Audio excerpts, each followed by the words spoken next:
नमस्ते। कई बार ना जो चीजें बिल्कुल सीधी सादी दिखती हैं, उनके पीछे बड़े कानूनी दांव पेच छिपे होते हैं। सोचिए, अगर कोई चीज किसी के पास है, तो क्या उसके सारे अधिकार भी अपने आप उसके हो जाते हैं? आज हम इसी उलझन को सुलझाने वाले हैं। समझेंगे कि किसी चीज का मालिक होना और उस चीज के क्रिएटिव राइट्स का मालिक होना, इन दोनों में आखिर फर्क क्या है। बड़ा ही दिलचस्प टॉपिक है। चलिए शुरू करते हैं। चलिए, एक असल दुनिया के उदाहरण से शुरू करते हैं। एक ऐसी सिचुएशन जो देखने में तो बहुत आसान लगेगी, लेकिन उसके अंदर कई कानूनी परतें छिपी हुई हैं। तो चलिए एक सिचुएशन इमेजिन करते हैं। मान लीजिए किसी को सड़क पर गणेश जी की एक मूर्ति मिली। उसने उसकी एक बहुत सुंदर सी फोटो खींच ली। अब कुछ दिनों बाद एक दूसरा आदमी आता है और कहता है, अरे, ये मूर्ति तो मेरी है। और वो उस फोटो पर भी सवाल उठाता है। तो सवाल ये उठता है कि क्या वो फोटो खींचने वाले पर केस कर सकता है? यही वो पहेली है जिसे आज हम सुलझाएंगे। तो देखिए, सिचुएशन बिल्कुल साफ है। गणेश जी की एक मूर्ति है जो एक पब्लिक सड़क पर पड़ी है। कोई उस पर अपना हक नहीं जता रहा। एक आदमी आता है, उसकी फोटो खींच लेता है। बाद में कोई और आकर उस मूर्ति पर अपना दावा ठोक देता है। और सबसे जरूरी बात, दोनों में से किसी के पास भी ये साबित करने का कोई सबूत नहीं है कि मूर्ति का असली मालिक कौन है। अब इस पहेली को सुलझाने के लिए हमें दो अलग अलग कानूनी कॉन्सेप्ट्स को समझना होगा। एक है किसी चीज का मालिक होना, यानी स्वामित्व, और दूसरा है कॉपीराइट। लोग अक्सर इन दोनों को एक ही चीज समझ लेते हैं, लेकिन ये बिल्कुल अलग हैं। तो सबसे पहले बात करते हैं भौतिक संपत्ति की। इसका सीधा सा मतलब है किसी असली चीज का मालिक होना, जिसे हम छू सकते हैं, महसूस कर सकते हैं। हमारे इस केस में ये वो पत्थर या मेटल की बनी हुई गणेश जी की मूर्ति है। तो सवाल यह है कि उस मूर्ति को अपने पास रखने का हक असल में किसका है। और यहां पे यह समझना बहुत जरूरी है कि ये दोनों कॉन्सेप्ट्स कैसे काम करते हैं। देखिए, एक तरफ है किसी चीज का मालिक होना, जैसे वो असली मूर्ति या फिर किसी फोटो का प्रिंट आउट, और दूसरी तरफ है उस विचार या आइडिया का मालिक होना, मतलब उस मूर्ति का ओरिजिनल डिजाइन या फिर उस फोटो में जो इमेज कैप्चर हुई है। ये दोनों बिल्कुल अलग अलग अधिकार हैं। और यहीं पर कॉपीराइट पिक्चर में आता है। कॉपीराइट किसी फिजिकल चीज को प्रोटेक्ट नहीं करता, वो क्रिएटिव एक्सप्रेशन को प्रोटेक्ट करता है। मतलब जैसे ही कोई आर्टिस्ट कुछ ओरिजिनल बनाता है, चाहे वो फोटो हो, कोई गाना हो या मूर्ति का डिजाइन हो, कॉपीराइट अपने आप ऑटोमेटिकली बन जाता है। उसके लिए कहीं जाकर रजिस्ट्रेशन कराने की भी जरूरत नहीं है। तो फिर इस पूरी पहेली का जवाब क्या निकला? देखिए, जवाब बहुत सीधा है।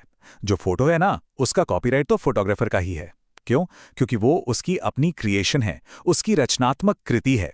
लेकिन उस मूर्ति का जो डिजाइन है, उसका कॉपीराइट उस ओरिजिनल आर्टिस्ट का है जिसने उसे बनाया था।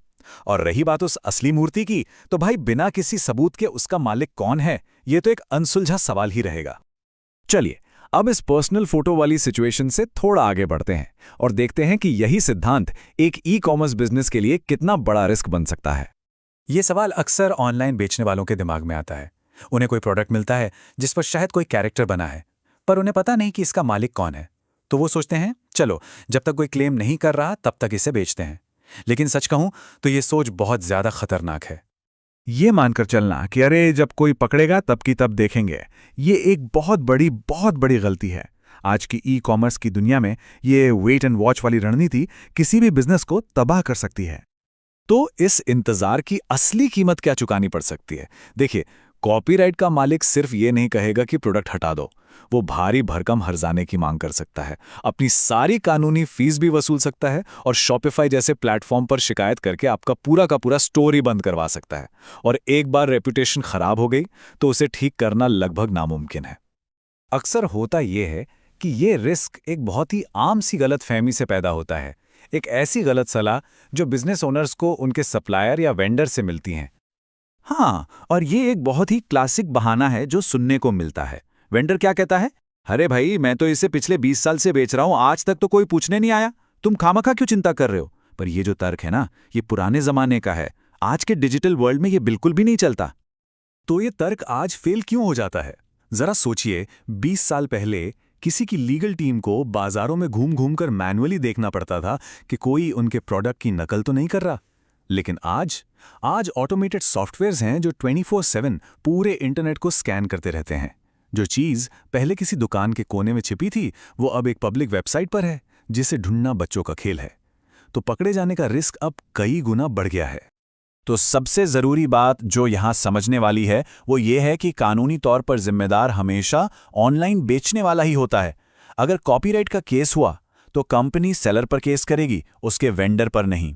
और अदालत में जाकर ये कहना कि मेरे वेंडर ने तो कहा था सब ठीक है, ये कोई लीगल डिफेंस नहीं माना जाता। तो इन सारे रिस्क और झूठी धारणाओं को देखने के बाद सवाल ये उठता है कि एक कानूनी तौर पर मजबूत बिजनेस बनाने का सही और सुरक्षित रास्ता आखिर है क्या? देखिए, किसी भी बिजनेस को कॉपीराइट की मुसीबतों से बचाने के 3 प्रोफेशनल तरीके हैं। पहला, आप कॉपीराइट के असली मालिक से एक ऑफिशियल लाइसेंस खरीद लें। दूसरा, अपने वेंडर से एक लीगल गारंटी लें, लिखवाकर कि उनके पास उस चीज को बेचने के सारे अधिकार हैं। और तीसरा, जो कि सबसे सुरक्षित तरीका है, वो है अपने खुद के ओरिजिनल डिजाइन और कैरेक्टर्स बनाना, जिनके एकमात्र मालिक आप खुद हों। इस पूरी बातचीत का निचोड़ एक सीधे साधे और बहुत जरूरी नियम में है। अगर कोई ये साबित नहीं कर सकता कि उसे कोई चीज बेचने का अधिकार है, तो सबसे सुरक्षित कदम यही है कि उसे बेचा ही ना जाए, बस। और आखिर में एक सवाल जो सोचने पर मजबूर करता है, क्या किसी का बिजनेस ठोस सबूतों और अधिकारों पर खड़ा है, या फिर शायद कुछ नहीं होगा जैसे रिस्की अनुमानों और भरोसे पर चल रहा है? ये एक ऐसा सवाल है जो हर ऑनलाइन सेलर को आज खुद से पूछना चाहिए।